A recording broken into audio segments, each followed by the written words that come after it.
दीन बंधु वो कथा कौन सी है? विप्र सुदामा बसक है सदा भिक्षा करे भोजन करे सुदामा जी महाराज भिक्षा मांगते हैं, भोजन करते हैं। कहा की पत्नी प्रतिव्रता गहे वेद की सुशीला है, वेद की रीतियां जानती है, संतुष्ट है। ठाकुर जी ने मुझे दो दिया है, मैं उसी में संतुष्ट हूँ, लेकिन कहीं न कहीं मन में अभाव खटक रहा है। एक बार मेरा कन्हैया मुझे मिल जाता, मैं अपने हृदय की जो वेदना है मैं कन्हैया से कह पाता। सोचते हैं सुदामा जी कैसे जाऊं, मेरा मित्र तो राजा है, द्वारिकाधीश है, मैं कैसे जाऊं? मेरे पास तो कुछ भी नहीं है, मैं क्या लेके जाऊं? मेरे फटे पुराने वस्त्र हैं, क्या ले? मेरे पास कोई उपहार भी नहीं है, और 6 जगहों पे खाली हाथ नहीं जाना चाहिए भैया। मैंने उसे बताया था, देवो राजा गुरु भार्या वैद्यो नक्षत्रवाचक रिक्त हस्ते न गंतव्यम तत्र कार्यम न सिद्ध्यति। देवता के मंदिर में, राजा के यहाँ, अपने गुरु के यहाँ परिवार में जाए, वैद्य के यहाँ और जोशी के यहाँ कभी खाली हाथ नहीं जाना चाहिए। सोच रहे कैसे जाऊं? सुशीला गई है, थोड़े पड़ोसियों से धान भूसी चावल लेकर के आई है। सुदामा जी ने एक फटे कपड़े में पोटली बनाई है और कांच में दबाई है, और सुदामा जी ठाकुर जी की यात्रा पर द्वारिकापुरी को निकल गए।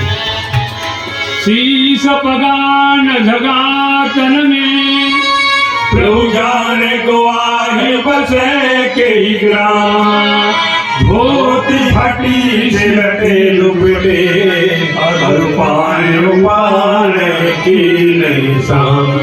द्वार खड़ो लगेगी रहो चकी सोप सुधार विरामा, अबोध गने दयाल गुलाम बताव नाम सुधा। पहुंच गए, दरवाजे पे खड़े हैं, दीनहीन अवस्था में खड़े हैं। शीश पगान झगातन, शीश पे पगड़ी नहीं है, वस्त्र शरीर पर नहीं है, पैर में चप्पल भी नहीं है भैया। दूर सोच रहे कहाँ के हैं, किस गांव के रहने वाले हैं, कहाँ से आए हैं, पता ही नहीं। कौन है? पूछा जाता है, बतावत आपन नाम सुदामा। मैं सुदामा हूँ, मैं तेरे कन्हैया का मित्र हूँ। आज मेरे ठाकुर का मित्र आया। अरे मेरा राजा इतना बड़ा राजा, उसका मित्र ऐसा है, इसके पैरों में चप्पल नहीं है, फटे कपड़े पहने हैं, बाल दाढ़ियां बढ़ी हुई हैं, ये मेरे मित्र का राजा है। लेकिन वाह बारी मेरा कन्हैया, वहां कहा गया है कि मेरे दरवाजे से किसी को भी वापस ना किया जाए। द्वार पार दौड़े दौड़े जाते हैं, ठाकुर जी से कहते हैं। ठाकुर जी रुक्मिणी जी के साथ विराजमान है। द्वारपाल आता है, कहता है, नारायण एक विधि में हमने दरवाजे पर खड़े हैं, मैंने कुचले फटे वस्त्र पहने हैं और आपको अपना मित्र बताते हैं। ठाकुर जी तब तक गंभीर थे, होगा भाई कोई आया होगा, बहुत से मित्र बचपन के थे, कोई आया होगा। लेकिन जो कहा कि अपना नाम सुदामा बताते हैं। शीश पगान झगातन पे प्रभु जाने को आहे बस की शीश पगान झगातन पे प्रभु जाने को आहे बस की लटे दुपटे पाए पारे के द्वार खड़ो तुम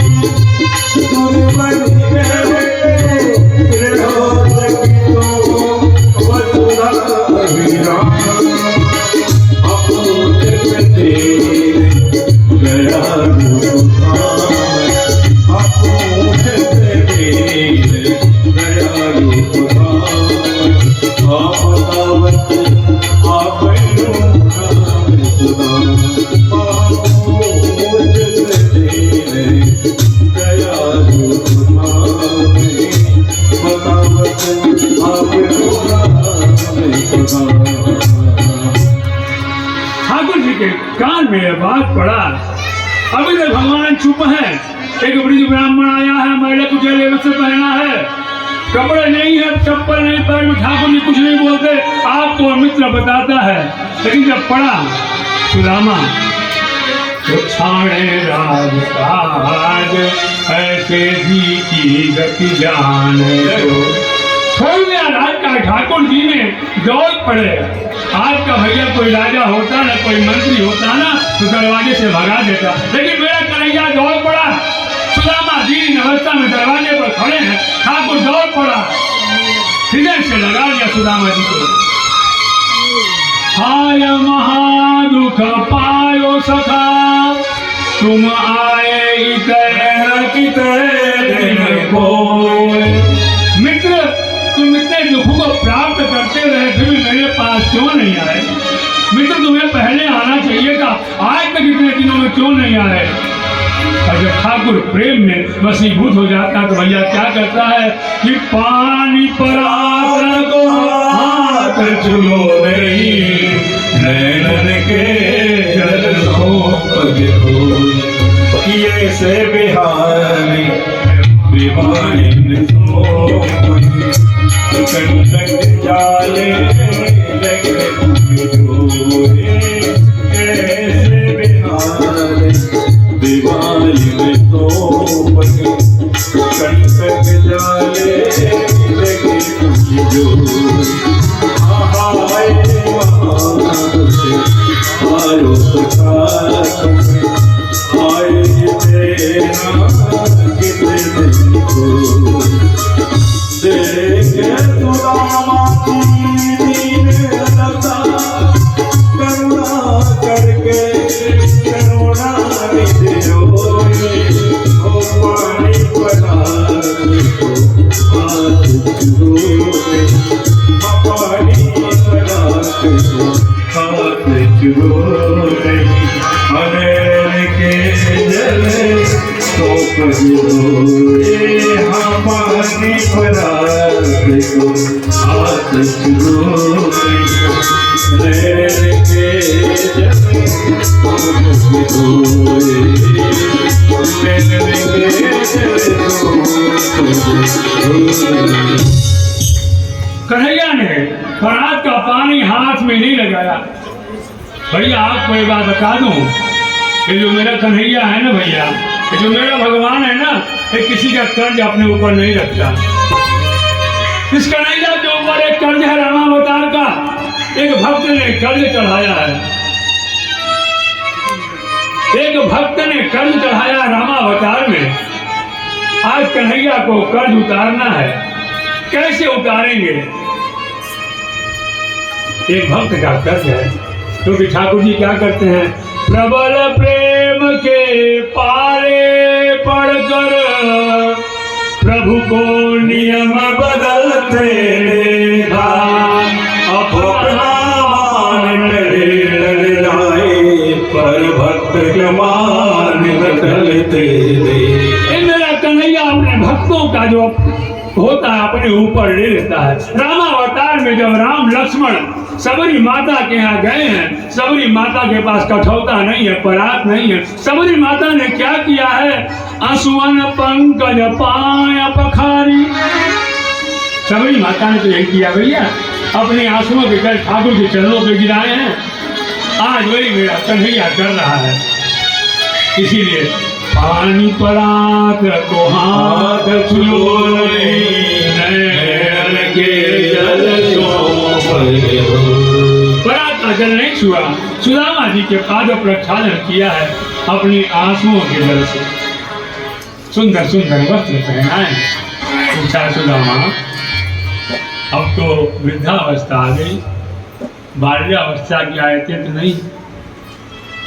सुदामा जी बोले, महाराज अब तो वृद्धावस्था आ गई, कोई जरावस्था की बात में बाल्यावस्था कहाँ आ सकती है? कहने भैया तेरे से डर लगता है, तू बचपन में भी चोरी करता था। गुरु माता ने चने दिए थे कि दोनों मित्र बांट के खाना, कि कन्हैया तुमने सारे चने खा लिए थे। ऐसा तो नहीं कि मेरी भाभी ने कोई उपहार दिया हो और तुम उसे चुरा कर रखे हो, नहीं दे रहे हो। कि आगे चना गुरु मात ले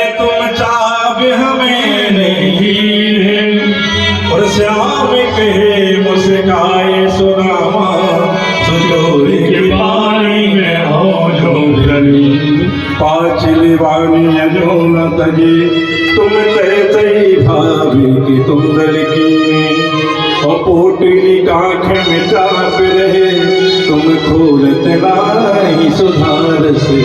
सुदामा जी नहीं दे रहे हैं, कांच में डाल कर रखा हुए पोटली चावल की कैसे दूं? मेरा कन्हैया सोने के सिंहासन पर बैठा है, इतने सुंदर सुंदर छत्र, इतना सुंदर सिंहासन राजमहल, उस कन्हैया को मैं अपने चावल दूं? नहीं देंगे। संस्कार भी बोलते हैं भैया, अगर हमारे पास कितना धन हो जाए, संपत्ति हो जाए, लेकिन हमारी खर्च करने की भैया प्रवृत्ति नहीं है ना भैया, तो हम खर्च नहीं कर सकते।